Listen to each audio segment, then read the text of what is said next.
So I'd ask the meeting to come to order. My name is Conrad Panett. Now, this meeting has been convened as an annual general meeting of shareholders and has been called for the principal purposes of receiving the consolidated financial statements for the year ended December 31st, 2017, together with Auditors' report and the report of the directors to the shareholders.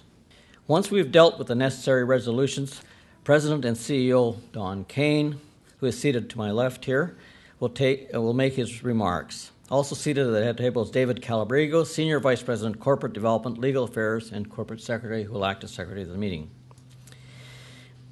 With your indulgence, I propose that any questions you may have be reserved until after you've heard from Don, unless the questions relate directly to the motions to the floor. I've asked David Calabrigo to act as Secretary of this meeting. I would now like to introduce to you the other directors of Canfor Corporation. Peter Bentley, Glenn Clark,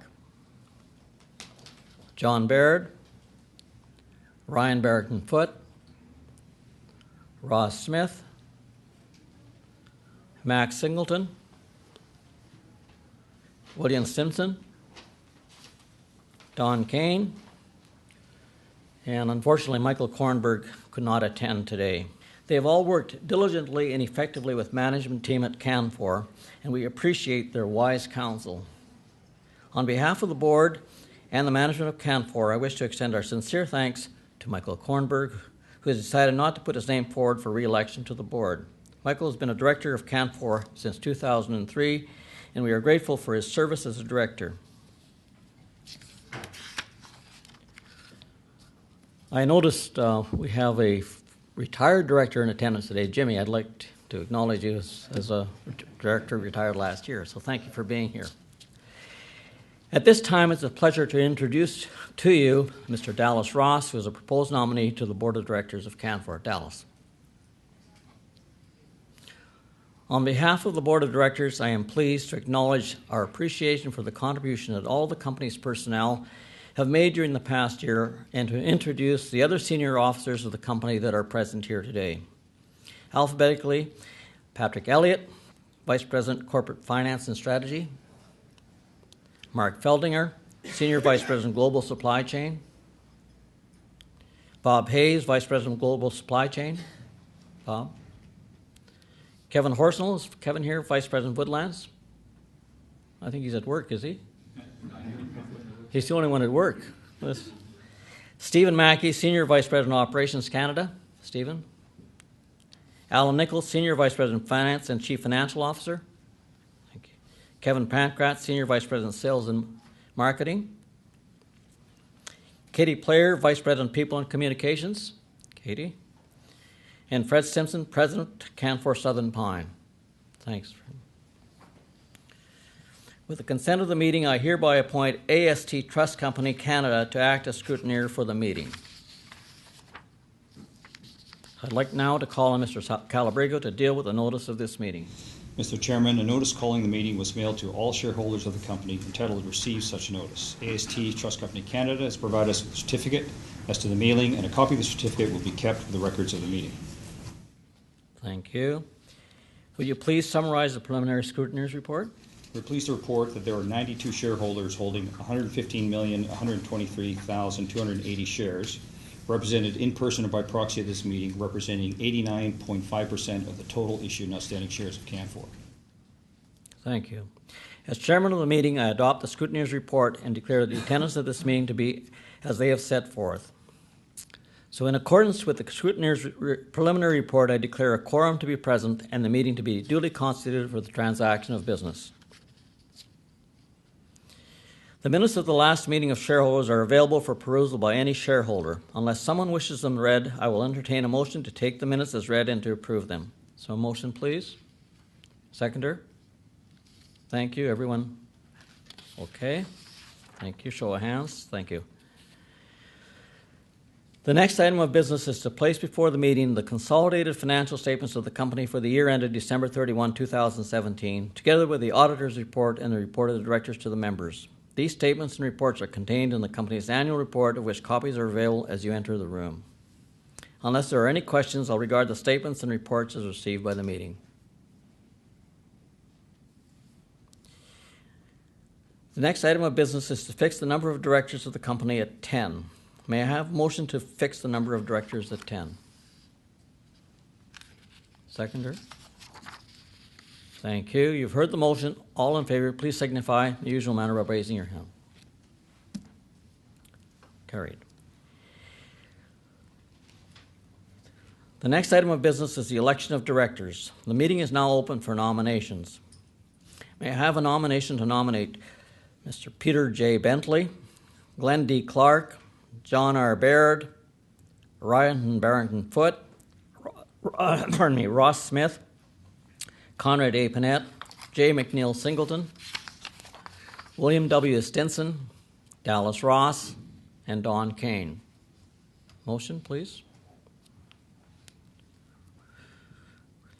Seconder? Thank you. The persons nominated are management's nominees for election as was stated in the information circular mailed to the shareholders of the company. So are there any further nominations? There being no further nominations, I declare the nominations closed. As only the required number of persons have been nominated, I declare that these persons nominated have been duly elected by acclamation as the directors of the company to hold office until the next annual general meeting. The next item is the appointment of auditors, and it is the board's recommendation that KPMG LLP Chartered Accountants be appointed auditors of the company. May I have a motion to that effect? Ross?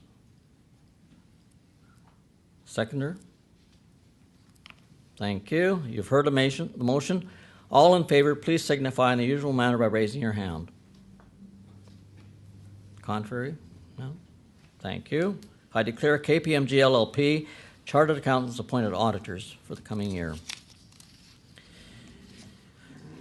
Now, my pleasure to call on Don Kane, the company's President and Chief Executive Officer, to address the meeting. So, Don, you're on.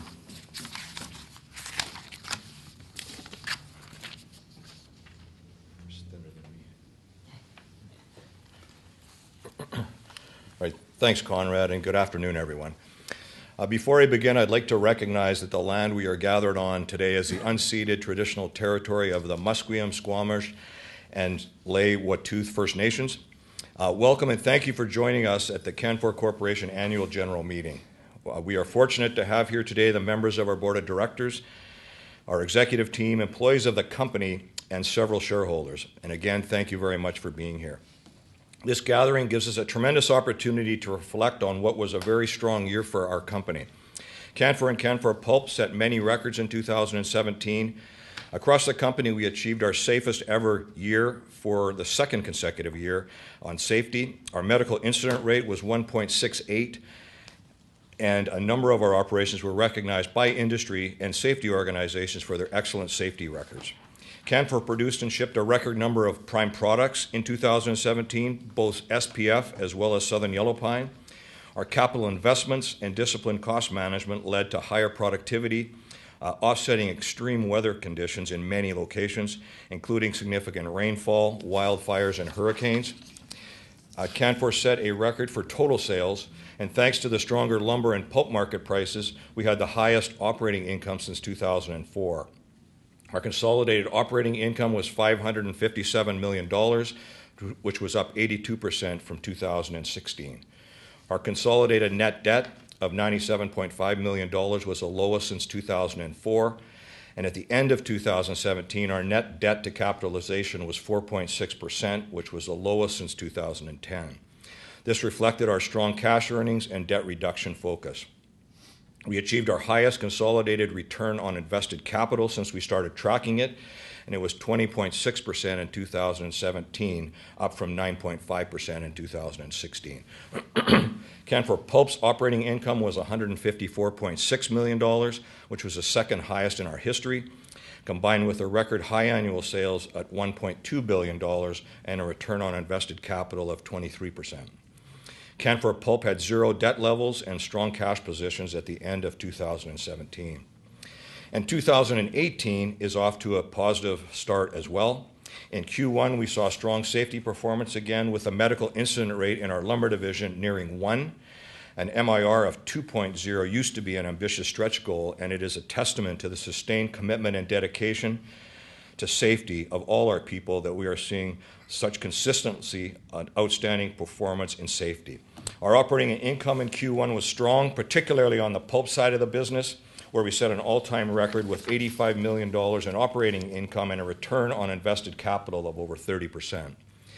We are near historically high prices for lumber and pulp. Lumber prices are responding to strong demand in North American and offshore markets. Global pulp market conditions were better than expected in 2017, especially in the second half of the year, and we expect growing demand will keep markets strong as we move through the first half of 2018. As I look at the achievements last year, what is most striking to me is that we achieved all these milestones in the face of some significant adversity, and that speaks to both the caliber of the people in our organization and also to their dedication. We faced another round of unwarranted and unjustified trade action by the United States against our softwood lumber exports from Canada. This generated uncertainty and volatility, not to mention the burdensome workload of responding to the U.S. Department of Commerce data requests and the punitive duties that were applied initially to our shipments. It led to a significant headwind faced by our teams in 2017 that was managed exceptionally well. We continue to work with and support the Canadian federal government as they work to have these unjustified duties overturned in international court. And I'd like to thank our federal government for their support of our sector, particularly Minister Chrystia Freeland, who has been an exceptionally strong leader for us on the trade file. Our operations were also hit with unprecedented weather challenges. As I mentioned, we had the worst fire season in BC's history, experienced hurricanes in the U.S. South, and weathered wide swings in temperatures in northern British Columbia and Alberta that impacted our operations. We also continue to push for policy reforms in Western Canada that will allow us to be globally competitive in the long term and in all market conditions. We are fortunate that markets have been incredibly strong, which masks the underlying structural problems that we face, particularly in the province of British Columbia. The cost structure we face is simply uncompetitive compared to other jurisdictions, and we are working to find solutions to these challenges in partnership with government to grow the economy and protect jobs. We have also grappled with some of the worst shipping challenges that we have ever experienced in the latter part of 2017, and these have continued to impact us in Q1. Cold temperatures across Canada severely impacted the rail transportation network, and our inventories increased significantly in response to the inability by railways to meet their car commitments. Our teams have been working around the clock to enact every contingency possible to meet our customers' needs, and we are in daily contact with the railways, working to build and execute plans to both clear the unacceptable backlog we are experiencing, but also to make the much-needed investments and policy changes to provide a sustainable solution for the long term. These transportation issues negatively impact trade and economic growth right across the country, and we simply must solve these issues that stall our supply chains and negatively impact our global trading relationships. This context around the challenges we have faced is important to consider as we reflect on the accomplishments of 2017. We certainly did not have everything go our way, and our incredibly talented and dedicated employees deserve our sincere thanks for their efforts throughout the past year and every year. Looking ahead to 2018, we see signs for cautious optimism in lumber markets, and while pulp markets may be more challenged in the back half of the year, we do see solid demand and pricing through Q2. While we always will experience market ups and downs in this business, looking at the bigger picture, we believe that confidence in the lumber, pulp, and paper business is justified. We continue to invest significant resources and effort in building new markets for our products, building demand for higher value products, and aligning our operations to produce higher value and margin products. More than ever before, there is a recognition of the environmental benefits of sustainable, renewable forest products. Governments, architects, scientists, and others promoting the use of renewable wood and paper products over substitutes like concrete, steel, or plastic. The inherent solutions that our products offer for environmental challenges worldwide offer significant demand opportunities for our products going forward. And further to this recognition and the significant efforts of Canfor, along with government and others in our industry, applications for our products are growing beyond traditional uses. We are seeing a surge in tall wood buildings when the 18-story Brock Commons student residence opened in Vancouver last July. It was the tallest mass timber building in the world, and we had supplied much of the high-quality specialty lumber it required. This November, the world's tallest timber frame multifamily building will open in Bergen, Norway. And architects in Japan have just unveiled plans for a wood skyscraper in Tokyo, that's more than 1,100 feet tall. And while this may be a longer-term project, it still serves as a powerful example of where the future is headed for wood in construction. We are seeing strong demand for higher value wood products in key Asian markets. Through the hard and innovative work of our sales teams in Japan, we grew our market share and sales to this country, a long-standing high-value market for us and one that holds immense value for Canfor overall. We have made continuous progress on selling higher value lumber products into China for construction, and support and direction from the Chinese government to build with wood continues to grow and drive future optimism for this market. We made inroads into new higher value applications like Genban in Japan and furniture manufacturing in China. And these gains have been made through direct collaboration between our sales teams, our manufacturing teams, and our customers, and offer a model for continued innovation and value growth going forward. Our high-quality pulp products are in demand as well for technical, quality-sensitive applications like food-grade packaging, electrical-grade papers, and many others. And as the world looks for alternatives to plastics, there are significant opportunities to explore. And finally, we expect demand for green energy to continue to grow. We are already a significant power producer, with Canfor Pulp generating just shy of 1 million megawatt hours of energy last year. Our pellet plants adjacent to our sawmills fuel power plants in Japan, and we continue to work on our partnership with Lysella Biofuels to operationalize their technology at an industrial scale to convert wood waste into high-quality biocrude. I believe that there has never been a better time to be in this business. We have significant opportunities ahead of us, and we are making the investments and are aligning our businesses to capitalize on them. We've invested nearly $1.5 billion in capital expansions and upgrades to our facilities in the last decade. We continue to grow our Southern Yellow Pine operations. We have started a $160 million organic capital program that will increase production capacity in the U.S. South, and recently announced plans for a new greenfield sawmill. A significant and increasing proportion of our lumber is made up of specialty and high-value products, and we are advancing our strategy to extract the highest value from our fiber resources. We are focusing on market diversification, both to build on new opportunities and to reduce our reliance on the U.S. market. Our marketing teams in Seoul, Tokyo, and Shanghai are working more closely together to drive demand for higher value applications for our products in Asia. Our corporate strategy is built on a foundation of respect for First Nations and an interest in opening up opportunities both through training, employment, and business activities, and through understanding of the growing involvement of First Nations in the resource sector.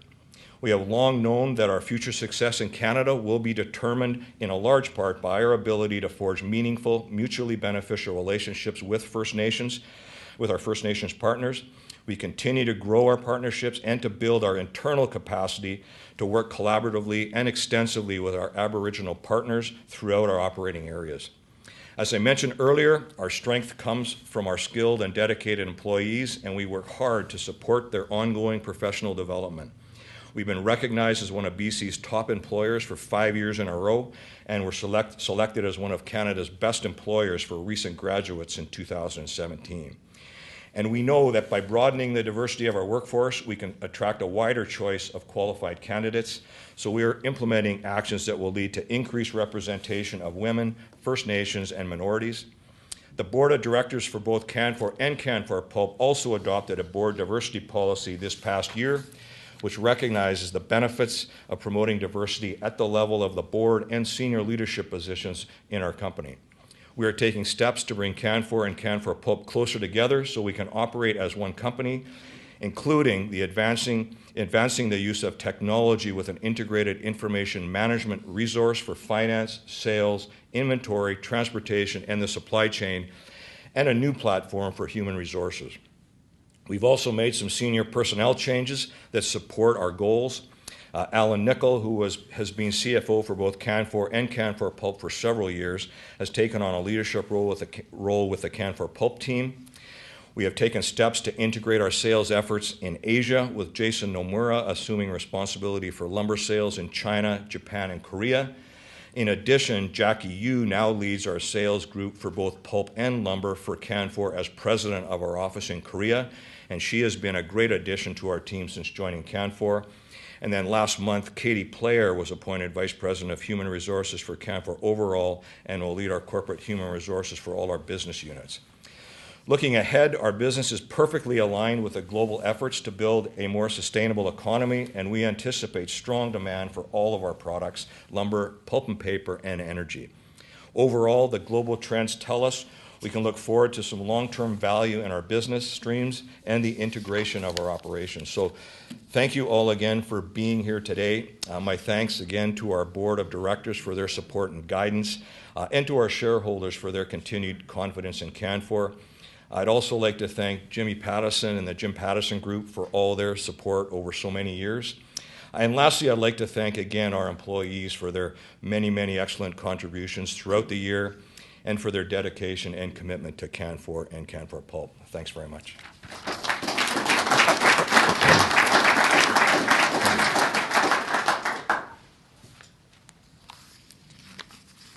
Thank you, Don.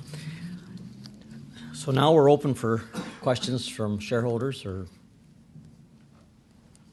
any questions? If not, then I'll entertain a motion for closing the meeting. We're done. Thank you.